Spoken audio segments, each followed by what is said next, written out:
अथ षष्ठो अध्याय सप्ताह यज्ञ की विधि। श्री सनकादि कहते हैं, नारद जी, अब हम आपको सप्ताह श्रवण की विधि बताते हैं। यह विधि प्रायः लोगों की सहायता और धन से साध्य कही गई है। पहले तो यत्नपूर्वक ज्योतिषी को बुलाकर मुहूर्त पूछना चाहिए तथा विवाह के लिए जिस प्रकार धन का प्रबंध किया जाता है उस प्रकार ही धन की व्यवस्था इसके लिए करनी चाहिए। कथा आरंभ करने में भाद्रपद, आश्विन, कार्तिक, मार्ग, शीर्ष, आषाढ़ और श्रावण के 6 महीनों श्रोताओं के लिए मोक्ष की प्राप्ति के कारण है।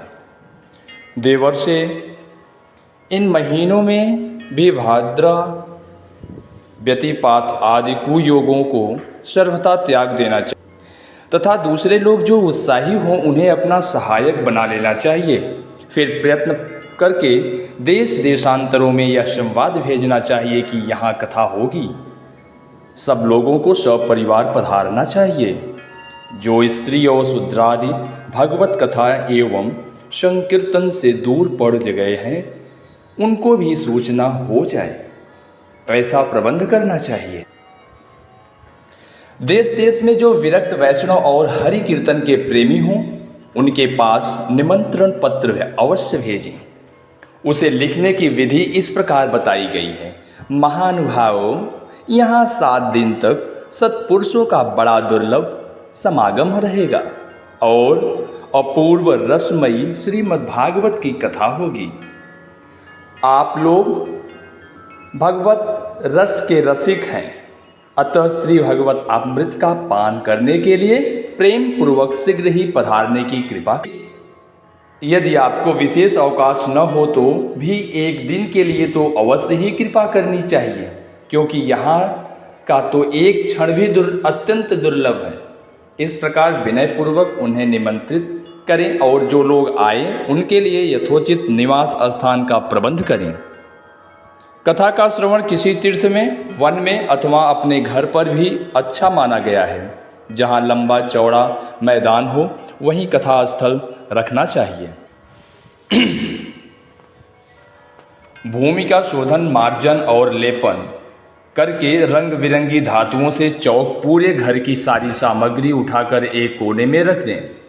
5 दिन पहले से ही यत्नपूर्वक बहुत से बिछाने के वस्त्र एकत्र कर तथा केले के खंभों से सुशोभित एक ऊंचा मंडप तैयार कराएं। उसे सब और फल, पुष्प, पत्र और चंदों से अलंकृत करके तथा चारों ओर झाड़ियों लगाकर तरह तरह के सामानों से सजा दें। उस मंडप में कुछ ऊंचाई पर 7 विशाल लोकों की कल्पना करें और उनमें विरक्त ब्राह्मणों को बुला बुलाकर बैठाएं। आगे की और उनके लिए वहाँ यथोचित आसन तैयार रखें। इनके पीछे वक्ता के लिए भी एक दिव्य सिंहासन का प्रबंध करें। यदि वक्ता का मुख उत्तर की ओर रहे तो श्रोता पूर्वाभिमुख होकर बैठें और यदि वक्ता पूर्वाभिमुख रहे तो श्रोताओं को उत्तर की ओर मुख करके बैठना चाहिए, अथवा वक्ता और श्रोता को पूर्व मुख होकर बैठना चाहिए। देश काल आदि को जानने वाले महानुभावों ने श्रोताओं के लिए ऐसा ही नियम बताया है जो वेद शास्त्र की स्पष्ट व्याख्या करने में समर्थ हो, तरह तरह के दृष्टांत दे सकता हो तथा विवेकी और अत्यंत निष्प्रिय हो। ऐसे विरक्त और विष्णु भक्त ब्राह्मण को वक्ता बनना चाहिए। श्रीमद् भागवत के प्रवचन में ऐसे लोगों को नियुक्त नहीं करना चाहिए जो पंडित होने पर भी अनेक धर्मों के चक्कर में पड़े हुए स्त्री लंपट एवं पाखंड के प्रचारक हों। वक्ता के पास ही उसकी सहायता के लिए एक वैसा ही विद्वान और स्थापित करना चाहिए, वह भी सब प्रकार के संशयों की निवृत्ति करने में समर्थ और लोगों को समझाने में कुशल हो। कथा प्रारंभ के दिन से एक दिन पूर्व व्रत ग्रहण करने के लिए वक्ता को क्षौर करा लेना चाहिए तथा अरुणोदय के समय शौच से निवृत्त होकर अच्छी तरह स्नान करें और संध्यादि अपने नित्य कर्मों को संक्षेप से समाप्त करके कथा के विघ्नों को निवृत्त के लिए गणेश जी का पूजन करें। तदंतर पितृगण का तर्पण कर पूर्व पापों की शुद्धि के लिए प्रायश्चित करें और एक मंडल बनाकर उसमें श्री हरि को स्थापित करें। फिर भगवान श्री कृष्ण को लक्ष्य करके मंत्रोच्चारण पूर्वक क्रमशः षोडशोपचार विधि से पूजन करें और उसके पश्चात प्रदक्षिणा तथा नमस्कार आदि कर इस प्रकार स्तुति करें। करुणा निधान, मैं संसार सागर में डूबा हुआ और बड़ा दीन हूँ। कर्मों के मोह रूपी ग्राह ने मुझे पकड़ रखा है। आप इस संसार सागर से मेरा उद्धार कीजिए। इसके पश्चात धूप दीप आदि सामग्रियों से श्रीमद् भागवत की भी बड़े उत्साह और प्रीतिपूर्वक विधि विधान से पूजा करें। फिर पुस्तक के आगे नारियल रखकर नमस्कार करें और प्रसन्न चित्त से इस प्रकार स्तुति करें। श्रीमद् भागवत के रूप में आप साक्षात श्री कृष्ण की विराजमान हैं। नाथ, मैंने भवसागर से छुटकारा पाने के लिए आपकी शरण ली है। मेरा यह मनोरथ आप बिना किसी विघ्न बाधा के सांगोपांग पूरा करें। केशव, मैं आपका दास हूं। इस प्रकार दीन वचन कहकर फिर वक्ता का पूजन करें, उसे सुंदर वस्त्र भूषणों से विभूषित करें और फिर पूजा के पश्चात उसकी इस प्रकार स्तुति करें। सुख स्वरूप भगवान, आप समझाने की कला में कुशल और सब शास्त्रों में पारंगत हैं। कृपया इस कथा को प्रकाशित करके मेरा अज्ञान दूर करें। फिर अपने कल्याण के लिए प्रसन्नतापूर्वक उसके सामने नियम ग्रहण करें और 7 दिनों तक यथाशक्ति उसका पालन करें। कथा में विघ्न न हो, इसके लिए 5 ब्राह्मणों को और वरण करें। वे द्वादशाक्षर मंत्र द्वारा भगवान के नामों का जाप करें। फिर ब्राह्मण अन्य विष्णु भक्त एवं कीर्तन करने वालों को नमस्कार करके उनकी पूजा करें और उनकी आज्ञा पाकर स्वयं भी आसन पर बैठ जाएं। जो पुरुष लोक संपत्ति, धन, घर और पुत्रादि की चिंता छोड़कर शुद्ध चित्त से केवल कथा में ही ध्यान रखता है, उसे इसके श्रवण का उत्तम फल मिलता है। बुद्धिमान वक्ता को चाहिए कि सूर्योदय से कथा आरंभ करके 3:30 पहर तक मध्यम स्वर से अच्छी तरह कथा बाँचे। दोपहर के समय 2 घड़ी तक कथा बंद रखें। उस समय कथा के प्रसंग के अनुसार वैष्णवों को भगवान के गुणों का कीर्तन करना चाहिए। व्यर्थ बातें नहीं करनी चाहिए। कथा के समय मलमूत्र के वेग को काबू में रखने के लिए अल्पाहार सुखकारी होता है। इसलिए श्रोता केवल एक ही समय अविषान्न भोजन करें। यदि शक्ति हो तो 7 दिन निराहार रहकर कथा सुने अथवा केवल घी या दूध पीकर सुखपूर्वक श्रवण करें अथवा फलाहार या एक ही समय भोजन करें। जिससे जैसा नियम हो सके उसी को कथा श्रवण के लिए ग्रहण करें। मैं तो उपवास की अपेक्षा भोजन करना अच्छा समझता है, यदि वह कथा श्रवण में सहायक हो। यदि उपवास से श्रवण में बाधा पहुंचती हो तो वह किसी काम का नहीं। नारद जी, नियम से सप्ताह सुनने वाले पुरुषों के लिए नियम सुनिए। विष्णु भक्त की दीक्षा से रहित पुरुष कथा श्रवण का अधिकारी नहीं है।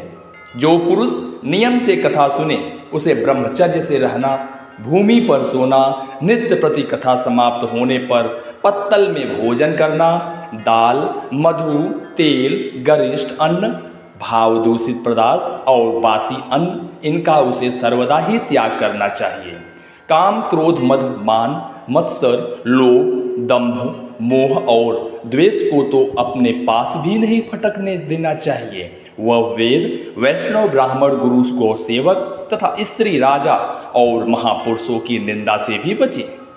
नियम से कथा सुनने वाले पुरुषों को रजस्वला स्त्री, अंत्यज, म्लेच्छ, पतीन, गायत्रीहीन, द्विज, ब्राह्मणों से द्वेष करने वाले तथा वेद को न मानने वाले पुरुषों से बात नहीं करनी चाहिए। सर्वथा सत्य, शौच, दया, मौन, सरलता, विनय और उदारता का बर्ताव करना चाहिए। धनहीन, क्षय रोगी, किसी अन्य रोग से पीड़ित, भाग्यहीन, पापी, पुत्रहीन और मुमुक्षु भी यह कथा श्रवण करें। जिस स्त्री का रजोदर्शन रुक गया हो, जिसके एक ही संतान होकर रह गई हो, जो बाज हो, जिसकी संतान होकर मर जाती हो अथवा जिसका गर्भ गिर जाता है, वह यत्नपूर्वक इस कथा को सुने। ये सब यदि विधिवत कथा सुने तो इन्हें अच्छे फल की प्राप्ति होती है। यह अत्युत्तम दिव्य कथा करोड़ों यज्ञों का फल देने वाली है। इस प्रकार इस व्रत की विधियों का पालन करके फिर उद्यापन करें। जिन्हें इसके विशेष फल की इच्छा हो वे जन्माष्टमी व्रत के समान ही इस कथा व्रत का उद्यापन करें। किंतु जो भगवान के अकिंचन भक्त हैं उनके लिए उद्यापन का कोई आग्रह नहीं है। वे श्रवण से ही पवित्र हैं, क्योंकि वे तो निष्काम भगवत भक्त हैं। इस प्रकार जब सप्ताह यज्ञ का समाप्त हो जाए तब श्रोताओं को अत्यंत भक्तिपूर्वक पुस्तक और वक्ता की पूजा करनी चाहिए। फिर वक्ता श्रोताओं को प्रसाद, तुलसी और प्रसादी मालाएं दें तथा सब लोग मृदंग और झांझ की मनोहर ध्वनि से सुंदर कीर्तन करें। जय जयकार, नमस्कार और शंख ध्वनि का घोष कराएं तथा ब्राह्मण और याचकों को धन और अन्न दें। श्रोता विरक्त हो तो कर्म की शांति के लिए दूसरे दिन गीता पाठ करें। गृहस्थ हो तो हवन करें। उस हवन में दशम स्कंध का एक एक श्लोक पढ़कर विधि पूर्वक खीर, मधु, घृत, तेल और अन्नादि सामग्रियों से आहुति दें अथवा एकाग्रचित से गायत्री मंत्र द्वारा हवन करें, क्योंकि तत्वतः यह महापुराण गायत्री स्वरूप ही है। होम करने की शक्ति न हो तो उसका फल प्राप्त करने के लिए ब्राह्मणों को हवन सामग्री दान करें तथा नाना प्रकार की त्रुटियों को दूर करने के लिए और विधि में फिर जो न्यूनाधिकता रह जाती हो उससे के दोषों को शांति के लिए विष्णु सहस्त्र नाम का पाठ करें। उससे सभी कर्म सफल हो जाते हैं, क्योंकि कोई भी कर्म इससे बढ़कर नहीं है। फिर 12 ब्राह्मणों को खीर और मधु आदि उत्तम पदार्थ खिलाएं तथा व्रत की पूर्ति के लिए गौ और सुवर्ण का दान करें। सामर्थ्य हो तो 3 तोले सोने का एक सिंहासन बनवाएं, उस पर सुंदर अक्षरों में लिखी हुई श्रीमद् भागवत की पोथी रखकर उसकी आवाहनाद विविध उपचारों से पूजा करें और फिर जितेंद्रीय आचार्य को उसका वस्त्र, आभूषण एवं गंधादि से पूजन कर दक्षिणा के सहित समर्पण कर दें। यूँ करने से वह बुद्धिमान दाता जन्म मरण के बंधनों से मुक्त हो जाता है। यह सप्ताह पराहण की विधि सब पापों की निवृत्ति करने वाली है। इस प्रकार इसका ठीक ठीक पालन करने से यह मंगलमय भागवत पुराण अभिष्ट फल प्रदान करता है तथा अर्थ, धर्म, काम और मोक्ष चारों की प्राप्ति का साधन हो जाता है। इसमें संदेह नहीं है। सनकादि कहते हैं, नारद जी, इस प्रकार तुम्हें यह सप्ताह श्रवण की विधि हमने पूरी सुना दी, अब और क्या सुनना चाहते हो? इस श्रीमद्भागवत से भोग और मोक्ष दोनों ही हाथ लग जाते हैं। सूत जी कहते हैं, सौनक जी, यूँ कहकर महामुनि सनकादिक ने 1 सप्ताह तक विधि पूर्वक इस सर्व पाप नाशनी, परम पवित्र तथा भोग और मोक्ष प्रदान करने वाली भागवत कथा का प्रवचन किया। सब प्राणियों ने नियम पूर्वक इसे श्रवण किया। इसके पश्चात उन्होंने विधि पूर्वक भगवान पुरुषोत्तम की स्तुति की। कथा के अंत में ज्ञान, वैराग्य और भक्ति को बड़ी पुष्टि मिली और वे तीनों एकदम तरुण होकर सब जीवों का चित्त अपनी ओर आकर्षित करने लगे। अपना मनोरथ पूरा होने से नारद जी को बड़ी प्रसन्नता हुई। उसके सारे शरीर में रोमांच हो आया और वे परमानंद से पूर्ण हो गए। इस प्रकार कथा श्रवण कर भगवान के प्यारे नारद जी हाथ जोड़कर प्रेम गदगद वाणी से सनकादि से कहने लगे। नारद जी ने कहा, मैं धन्य हूँ, आप लोगों ने करुणा करके मुझे बड़ा ही अनुग्रहित किया है। आज मुझे सर्व पापहारी भगवान श्री हरि की ही प्राप्ति हो गई। तपोधनो, मैं श्रीमद् भागवत श्रवण को ही सब धर्मों से श्रेष्ठ मानता हूँ, क्योंकि जिसके श्रवण से बैकुंठ यानी गोलोक विहारी श्री कृष्ण की प्राप्ति होती है। सूत जी कहते हैं, शौनक जी, वैष्णव श्रेष्ठ नारद जी कह ही रहे थे कि यहाँ घूमते फिरते योगेश्वर सुखदेव जी आ गए। कथा समाप्त होते ही व्यास नंदन श्री सुखदेव जी वहाँ पधारे।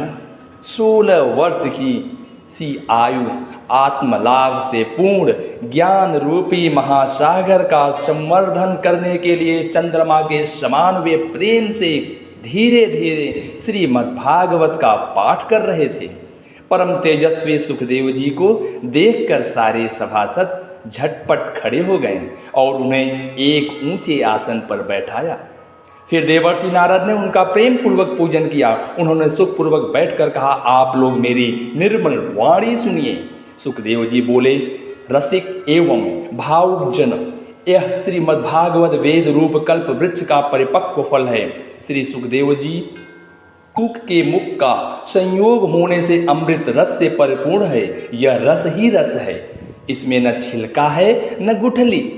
यह इसी लोक में सुलभ है। जब तक शरीर में चेतना रहे तब तक आप लोग बार बार इसका पान करें। महामुनि व्यास ने श्रीमद्भागवत पुराण की रचना की है। इसमें निष्कपट निष्काम परम धर्म का निरूपण है। इसमें शुद्धांतकरण सत्पुरुषों के जानने योग्य कल्याणकारी वास्तविक वस्तु का वर्णन है, जिससे तीनों तापों की शांति होती है। इसका आश्रय लेने पर दूसरे शास्त्र अथवा साधन की आवश्यकता नहीं रहती। जब कभी पुण्यात्मा पुरुष इसके श्रवण की इच्छा करते हैं तभी ईश्वर अविलंब उनके हृदय में अवरुद्ध हो जाता है। यह भागवत पुराणों का तिलक और वैष्णवों का धन है। इसमें परमहंसों के प्राप्य सुविशुद्ध ज्ञान का ही वर्णन किया गया है तथा ज्ञान वैराग्य और भक्ति के सहित निवृत्त मार्ग को प्रकाशित किया गया है। जो पुरुष भक्ति पूर्वक इसके श्रवण पठन और मनन में तत्पर रहता है वह मुक्त हो जाता है। यह रस स्वर्गलोक सत्यलोक कैलाश और बैकुंठ में भी नहीं है। इसलिए भाग्यवान श्रोताओं, तुम इसका खूब पान करो, इसे कभी मत छोड़ो। सूत जी कहते हैं, सुखदेव जी के इस प्रकार कह ही रहे थे कि उस सभा के बीचों बीच प्रहलाद, बलि, उद्धव और अर्जुन आदि पार्षदों के सहित साक्षात श्री हरि प्रकट हो गए। तब देवर्षि नारद ने भगवान और उनके भक्तों की यथोचित पूजा की। भगवान को प्रसन्न देखकर देवर्षि ने उन्हें एक विशाल सिंहासन पर बैठा दिया और सब लोग उनके सामने संकीर्तन करने लगे। उस कीर्तन को देखने के लिए श्री पार्वती जी के सहित महादेव जी और ब्रह्मा जी भी आए। कीर्तन आरंभ हुआ। प्रहलाद जी तो चंचल गति फुर्तीले होने के कारण करताल बजाने लगे। उद्धव जी ने झांझे उठा ली।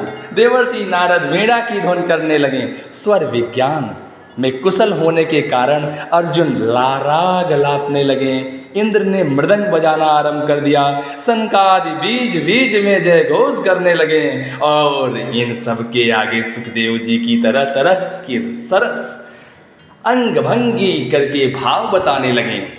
इन सब के बीच में परम तेजस्वी भक्ति ज्ञान और वैराग्य नटों के समान नाचने लगे। ऐसा अलौकिक कीर्तन देखकर भगवान प्रसन्न हो गए और इस प्रकार कहने लगे, मैं तुम्हारी इस कथा और कीर्तन से बहुत प्रसन्न हूँ। तुम्हारे भक्ति भाव ने इस समय मुझे अपने वश में कर लिया है, अतः तुम लोग मुझसे वर मांगो। भगवान के ये वचन सुनकर सब लोग बड़े प्रसन्न हुए और प्रेमार्ध चित्त से भगवान ने से कहने लगे, भगवान हमारी यह अभिलाषा है कि भविष्य में भी जहाँ कहीं सप्ताह कथा हो वहाँ इन पार्षदों के सहित अवश्य पधारे। हमारा यह मनोरथ पूर्ण कर दीजिए। भगवान आप इन तथास्तु कहकर अंतर ध्यान हो गए। इसके पश्चात नारद जी ने भगवान तथा उनके पार्षदों के चरणों को लक्ष्य करके प्रणाम किया और फिर सुखदेव जी अपने तपस्वियों को भी नमस्कार किया। कथा अमृत का पान करने से सब लोगों को बड़ा ही आनंद हुआ। इसका सारा मोह नष्ट हो गया। फिर वे सब लोग अपने अपने स्थान को चले गए। उस समय सुखदेव जी ने भक्ति को उसके सहित अपने शास्त्र में स्थापित कर दिया। इसी से भागवत का सेवन करने से श्री हरि वैष्णव के हृदय में आ विराजते हैं। जो लोग दरिद्रता के दुख जोर की ज्वाला से दग्ध हो रहे हैं, जिन्हें माया पिशाची ने रोध डाला है, तथा जो संसार समुद्रों में डूब रहे हैं, उनका कल्याण करने के लिए श्रीमद् भागवत सिंहनाद कर रहा है। शौनक जी ने पूछा, सूत जी, सुखदेव जी ने राजा परीक्षित को, गोकर्ण ने धुंधकारी को और सनकादि ने नारद को किस किस समय यह ग्रंथ सुनाया था? मेरा यह संशय दूर कीजिए। सूत जी ने कहा, भगवान श्री कृष्ण स्वधाम गमन के बाद कलयुग के 30 वर्ष से कुछ अधिक बीत जाने पर भाद्रपद मास की शुक्ला नवमी को सुखदेव जी ने कथा आरंभ की थी। राजा परीक्षित के कथा सुनने के बाद कलयुग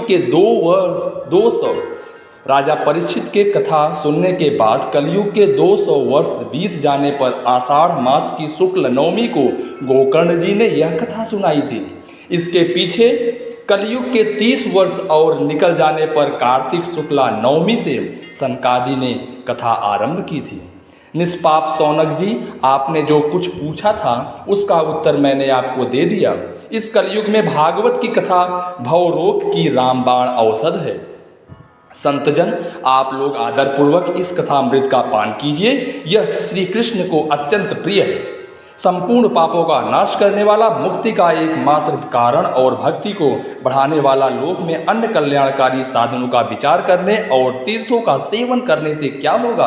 आपने दूत को हाथ में पास लिए देखकर यमराज उसके कान में कहते हैं, देखो, जो भगवान की कथा वार्ता में मत्त हो रहे हैं उनसे दूर रहना। मैं औरों को ही दंड देने की शक्ति रखता हूँ, वैष्णव को नहीं।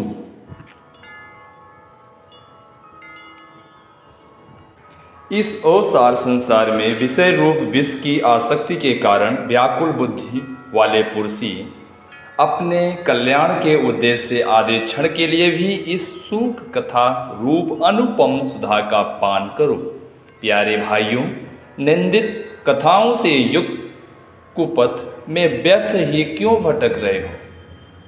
इस कथा के कान में प्रवेश करते ही मुक्ति हो जाती है। इस बात के साक्षी राजा परीक्षित हैं। श्री सुखदेव जी ने प्रेम रस की प्रवाह में स्थित होकर इस कथा को कहा था। इसका जिसके कंठ से संबंध हो जाता है वह वैकुंठ का स्वामी बन जाता है। शौनक जी, मैंने अनेक शास्त्रों को देखकर आपको यह परम गोप्य रहस्य अभी अभी सुनाया है। सब शास्त्रों के सिद्धांतों का यही निचोड़ है। संसार में इस सूख शास्त्र से अधिक पवित्र और कोई वस्तु नहीं है। अतः आप लोग परमानंद की प्राप्ति के लिए इस 12 स्कंद रूप रस का पान करें। वे दोनों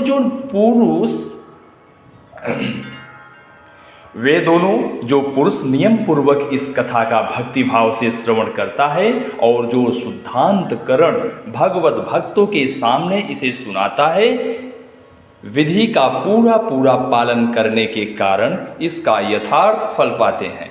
उनके लिए त्रिलोकी में कुछ भी असाध्य नहीं रह जाता। इति श्री पद्य पुराणे उत्तरखंडे श्रीमद्भागवत महात्म्ये श्रवण विधि कथनम नाम 6वाध्याय। श्रीमद्भागवत महात्म्यम। हरि ओम तत्सत्। श्री कृष्णार्पणमस्तु। श्री कृष्णार्पणमस्तु। श्री कृष्णार्पणमस्तु।